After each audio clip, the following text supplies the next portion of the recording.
power of compounding is considered as one of the biggest wonder of modern math. Many want to get rich, but they don't know how to make their own money work for them. You can achieve big things with small actions that build up over time. If you want to see the impact of compounding in your own life, it requires you to focus on one thing at a time for every aspect of your life. तो life की बातें अभी थोड़ी देर side में रखते हैं, but the main thing is that कि कंपाउंडिंग हो या reinvesting, both are two sides of the same coin. और इस वीडियो में मैं आपको बताऊंगा कैसे reinvesting through compounding will work for you and make you get a big wealth after a certain point of time. तो बने रहिए इस वीडियो में। अगर आप नए हैं इस चैनल में, please subscribe to this channel so that we can give you regular updates on very interesting stock market related और personal finance related topics in future. So let's go towards the main video. का जो benefit है and re investing का जो concept है, जो stock market और any investment आप जो भी करते हो उसमें री इन्वेस्टमेंट का जो कॉन्सेप्ट है वो कैसे काम आता है, वो इस पर्टिकुलर इलस्ट्रेशन में आपको दिख जाएगा। तो मैं इस इलस्ट्रेशन में घुसने से पहले आप सभी को एक रिक्वेस्ट करता हूँ कि आप अगर इस चैनल में फर्स्ट टाइम हो, please subscribe button and bell icon button please दबा दीजिए। आपके वो एक एनकरेजमेंट से हम लोग को दूसरा जो वीडियो बनाने का एक एंथू मिलता है। तो प्लीज सब्सक्राइब बटन और बेल बटन बना दीजिए so that we can give it such videos more frequently to you. तो कंपाउंडिंग का जो कॉन्सेप्ट है वो इधर बहुत इजीली मैं समझाता हूँ। देखिए, इधर आप देख रहे हो ये जो लाइन है, इसमें मैंने क्या लिखा है, how much do you want to invest. Second है how much annual return you expect to earn. तो आप एनुअली कितना इन्वेस्ट कर सकते हो वो मैंने डाला है, और कितना आप रिटर्न एक्सपेक्ट कर रहे हो। ठीक है, तो एक्सपेक्टेशन लोगों के बहुत टाइप के होते हैं, but on A realistic scale मैं अगर इक्विटी का लास्ट 20 इयर्स का रिटर्न पकड़ू तो वो 10 to 12% के आसपास आता है। आपका जो सेविंग्स है, सेविंग्स जो आप पीपीएफ में डालते हो या फिक्स्ड डिपॉजिट में डालते हो, उसका जो लास्ट 20 इयर्स का एवरेज है वो आता है ऑलमोस्ट 8 to 9% के आसपास। ठीक है, तो ये तो दो हो गए, और जो बेसिक सेविंग्स रेट होता है वो ओवर अराउंड 4 to 5%। ये हो गया आपके जो भी रिटर्न जो भी हैं उनके मैंने कैलकुलेशन बता दी। तो आप उस हिसाब से अपना जो एक्सपेक्टेड रिटर्न है वैसा बिठा लीजिए। तो how much do you want to invest, देखिए इन्वेस्ट तो हम लोग सभी करते हैं। कुछ लोग एफडी में करते हैं, कुछ लोग पीपीएफ में करते हैं, कुछ लोग स्टॉक में करते हैं, कुछ लोग म्यूचुअल फंड में करते हैं, कुछ लोग गोल्ड में करते हैं। तो मैं इधर ऑन जनरलाइज्ड स्केल्स सभी को इंक्लूड करके बोल रहा हूं कि टोटल जो इन्वेस्टमेंट है आपका वो 1 लाख का है। तो अगर वेटेड एवरेज अगर एक्सपेक्टेड रिटर्न आप निकालते हो तो ऑन ए सेफ साइड मैं इसको 10%।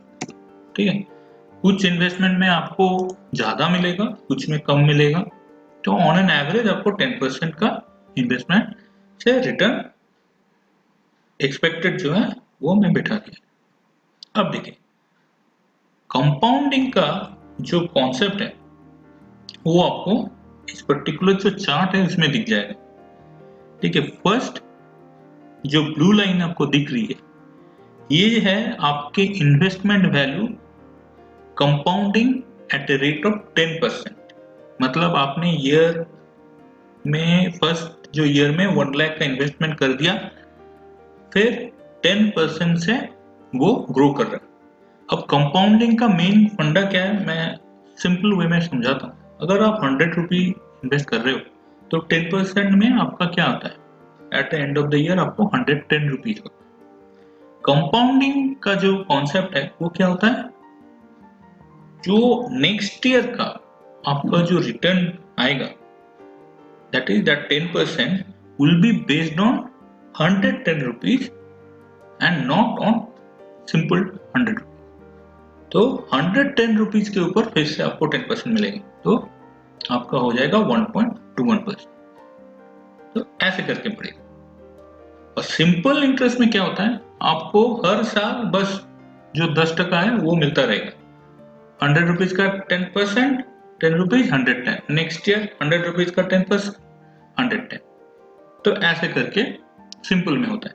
तो इसी चीज में रीइन्वेस्टिंग का जो बेनिफिट होता है वो आ जाता है।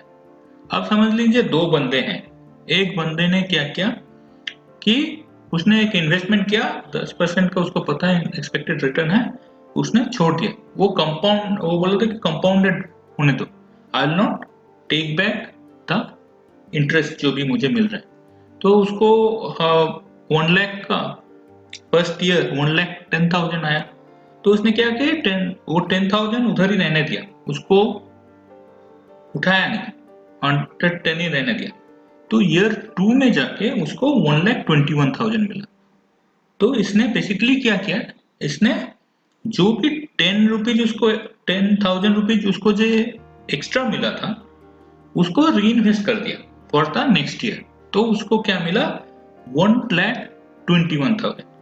और एक दूसरा बंदा है, उसको क्या है कि हर साल पैसा उठा लेना है, जितना उसको इंटरेस्ट मिल रहा है वो पैसा उठा लेना है। तो पहला ईयर उसको कितना मिला, सेम 1,10,000, तो उसने 10,000 उठा लिया। नेक्स्ट ईयर के लिए सेम, नेक्स्ट ईयर उसको फिर 1 लाख के ऊपर आएगा 10,000 फिर से। तो 2 ईयर मिला के उसका टोटल क्या आ रहा है, 1,10,000 फर्स्ट ईयर को मिला, सेकेंड ईयर भी 10,000 मिला, तो 20,000 मिला। तो टोटल ईयर 2 के बाद, मतलब ईयर 2 के एंड में टोटल इन्वेस्टमेंट वैल्यू उसका क्या था, 1 लाख प्लस 20,000, तो 1,20,000। बट जो बंदा री इन्वेस्ट करता रहा उसका फर्स्ट ईयर में 1,10,000 था, सेकेंड ईयर में उसका हो गया 1,21,000। ये this is basically due to the reinvesting thing. And reinvesting and compounding are actually working. ये एक ही कॉइन के दो पहलू होते हैं। तो आप अगर फिर से देखोगे तो पावर ऑफ कंपाउंडिंग आपको दिख रहा है इस चार्ट में। सेकेंड ईयर में 1,000 रुपीज का उसको बेनिफिट है, राइट। अब फिफ्थ ईयर में देखिए वो बेनिफिट ऑलमोस्ट लाइक 11,051 रुपीज का आ गया। ईयर 10 में देखिए ऑलमोस्ट उसको, जो बंदा सिंपल इंटरेस्ट में जा रहा था उससे 30% ज्यादा रिटर्न मिल रहा है उसको। और ये लॉन्ग टर्म अगर और ज्यादा बढ़ाओगे तो ईयर 20 में जाके is earning almost twice the value, more than twice the value of the simple interest में जो बंदा रीइन्वेस्टमेंट नहीं कर रहा था उससे ज्यादा मिल रहा है।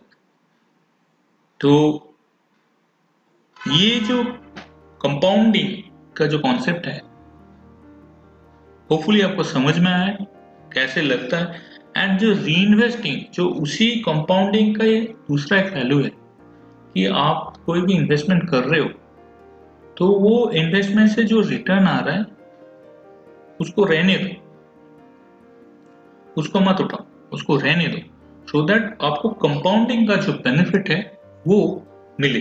देखिए फर्स्ट 2-3 साल में उतना ज्यादा इम्पैक्ट, उतना ज्यादा आपको बेनिफिट नहीं मिल रहा है, लेकिन आप देखिए ईयर 10 के बाद जो ग्रोथ हुआ है दैट इज फेनोमेनल।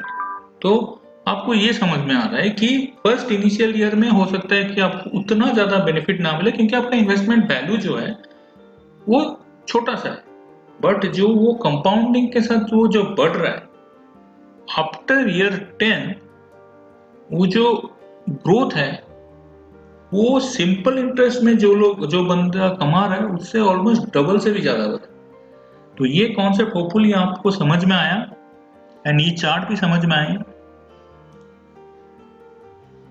तो यही है कंपाउंडिंग का जो फंडा, यही है। एंड हम लोग जो बोलते हैं कि आप कीप ऑन इन्वेस्टिंग एंड जो भी इन्वेस्टमेंट है उसको रहने दीजिए। यस, अगर आपको कोई डिफिकल्टी आता है या इमरजेंसी आता है तब तो उठाना पड़ता है, बट बहुत लोग होते हैं कि यार मुझे हर साल 10 रुपए मिल रहा है तो मैं 10 रुपए हटा देता हूँ, जो भी प्रिंसिपल अमाउंट है उसको रहने देता हूँ, तो उसमें आपको कंपाउंडिंग का जो बेनिफिट है वो नहीं मिलता है। Hopefully you like this video. अगर आपको अच्छा लगा तो please again subscribe, like, share, comment. और अगर आपको ये एक्सेल चाहिए तो प्लीज कमेंट बॉक्स में बोल दीजिएगा। बहुत ही सिंपल सा एक्सेल है, तो मैं आपको डायरेक्टली मेल कर सकता हूँ। Thanks for watching this video, hopefully you like this, please subscribe, thanks.